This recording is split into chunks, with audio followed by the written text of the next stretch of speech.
Hey, what's going on, guys? Welcome back to another banner review video, and today we're going to go over the units from the branded King banner. This banner includes the three following heroes: Chrom, Male Morgan, and Female Morgan. After each review, I'll also share some of my builds for each of them. First hero is Chrom. He is a sword cavalry unit. At max level, he has 41 HP, 37 attack, 28 speed, 34 defense, 17 resistance, and 157 BST. He has a similar stat line to YouTube Demonetizer.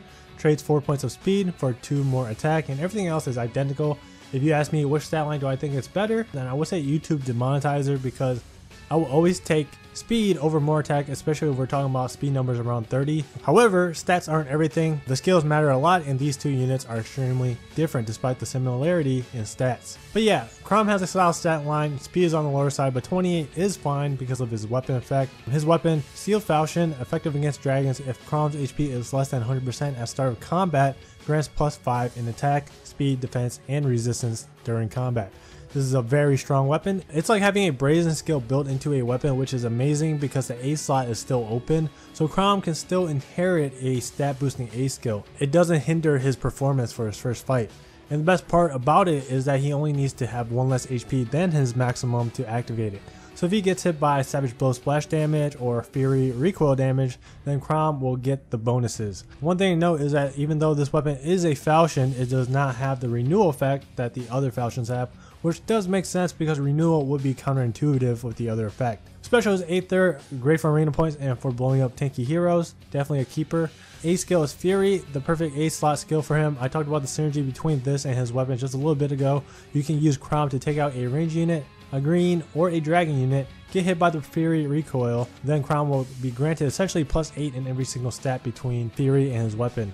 Also, Aether's healing is going to be working wonders because Chrom will be one-shotting a ton of heroes. He'll be able to get the full healing off of it, and it'll help increase his longevity, which is something units always have to worry about when they are running Fury. B skill is Chill Defense, works just like Soren's Windsbrand, Gunthro's Chilling Seal, and Fallen Silica's Chilling Speed. Global debuff that inflicts -7 defense is going to be a really good skill for brave units, especially range units with brave weapons. -7 defense is basically 14 extra damage for a brave weapon hero, so yeah, I'm expecting to see this skill be used a lot. As for Chrom, I think there are better skills for him. Chill Defense turns him into like a one-shotter type of hero. I think Chill Speed will work better with his stat line since he has a below average speed, but Chill Defense is not always for the unit, it can help the teammates as well.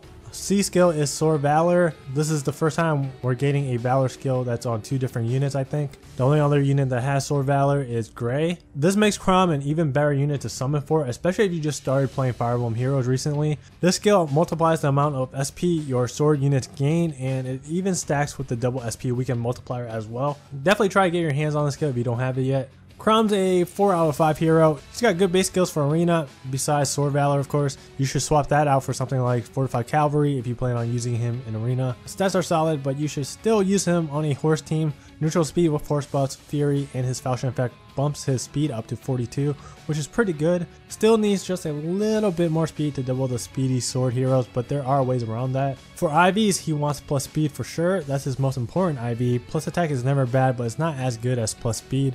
He has 3 Super Banes, which are HP, Speed, and Resistance. I would probably take minus Resistance as a Bane. I think he's too slow to be tanking magical hits with.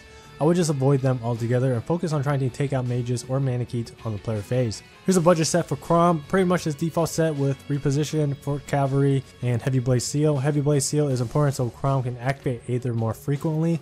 If you don't have Heavy Blade Seal, then I would just go with Speed +3 Seal. C slot is flexible, but you should put Chrom on a Horse Emblem team, and it's best to put Fortified Cavalry buffs on the offensive units and give Home Cavalry buffs on the defensive units. If your Chrom is minus speed, this is something you can do. This way Chrom can get guaranteed doubles on melee units. Next up is Male Morgan, 37 HP, 33 attack, 34 speed, 20 defense, 26 resistance, and exactly 150 BST.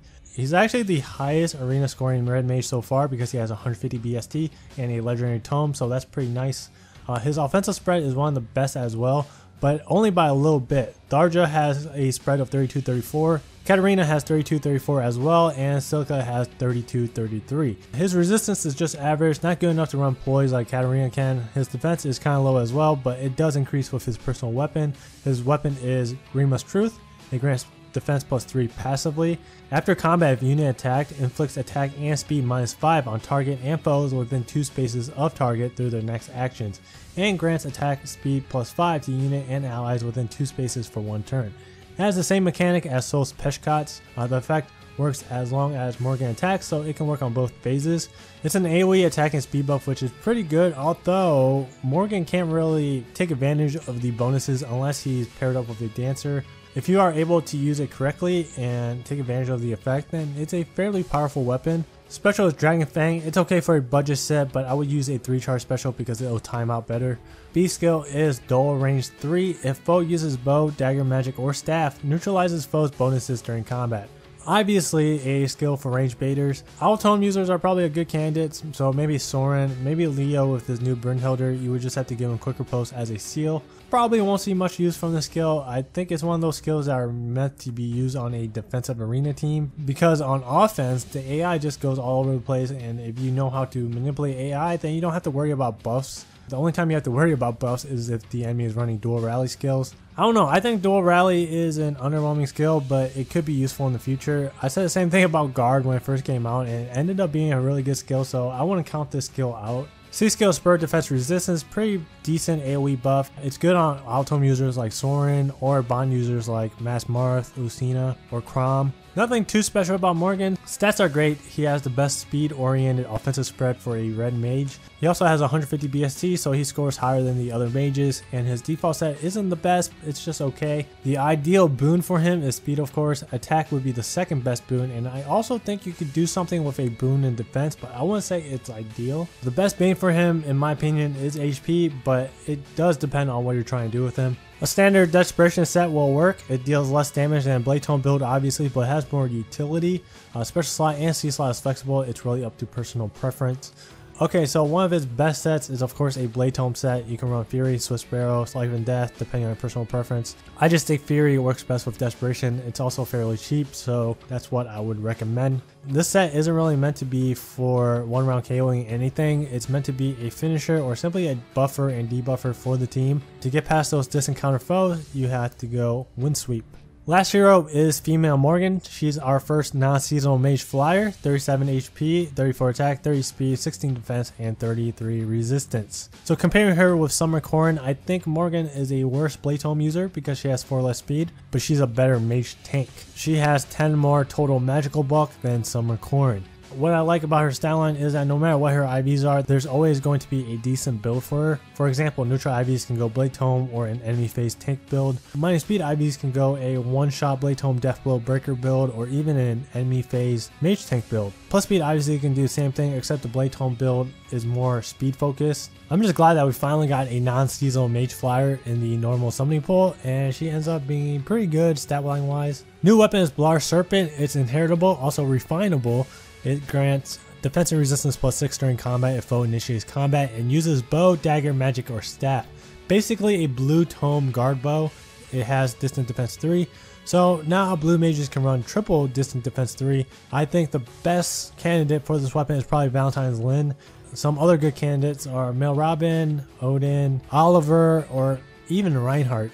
Special is Iceberg, probably her best special. 33 resistance equals 16 bonus damage, and it's even more if we add the defensive stats from distant defense. If you go Blade Tome, then I'll probably swap it out for a 2-charge special like Moonbow or Glimmer. C skill is Mirror Stance, grants attack and resistance +4 if foe initiates combat. The best heroes to use this skill on are obviously the ones that need more attack and resistance. You can also give it to someone who already has high defense and you want to go for a mixed tank type of build. B skill is Guard 3, really useful skill for tanky heroes. It slows down the rate that the enemy can charge your special, so it indirectly makes your unit tankier. C skill is Attack Ploy, more skills to make Morgan even more tankier. 33 resistance is a pretty good number to run Ploy abilities with, and if you don't know how Ploys work, here's a graphic to show you the range. Any enemies in front, left, below, and right of Morgan will get hit by the Ploy debuff as long as they have 1 less resistance. So Female Morgan also has a pretty good starting kit, 5 skills, and it has synergy. It's an enemy phase mage tank build, so she might be useful for you guys that need someone in arena to tank Winter Tharjas with. IVs will depend on what you're trying to do with Morgan, but the ideal boon is speed.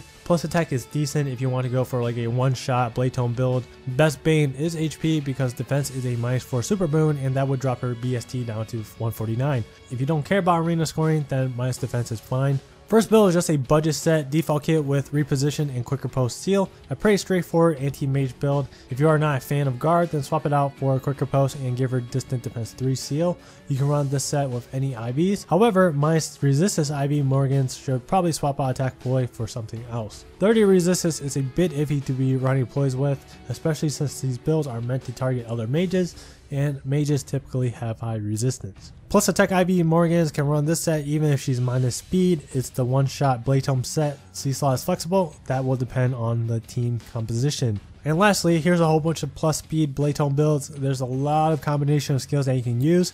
Fury, Darting Blow, Swift Sparrow, Life and Death.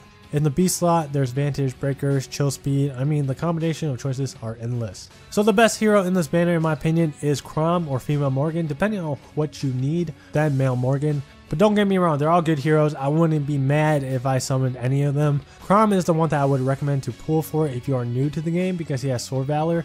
However, he shares the same color as male Morgan, so your chances of summoning him aren't the best. I'm going to tell you guys to avoid summoning from this banner. I don't think this banner is interesting enough to pull from, so I'm saving my orbs. Intelligent Systems teased the Throsty units on their Twitter, and they are coming out in April, so if you are interested in that, then definitely save your orbs. And yeah, that's gonna be it for this video. Hope you enjoyed the review, and don't forget to subscribe if you want to see more Fire Emblem Heroes content. If you have any questions about these heroes, feel free to ask me in the comments. As always, thank you for watching, and I'll see you guys in the next video.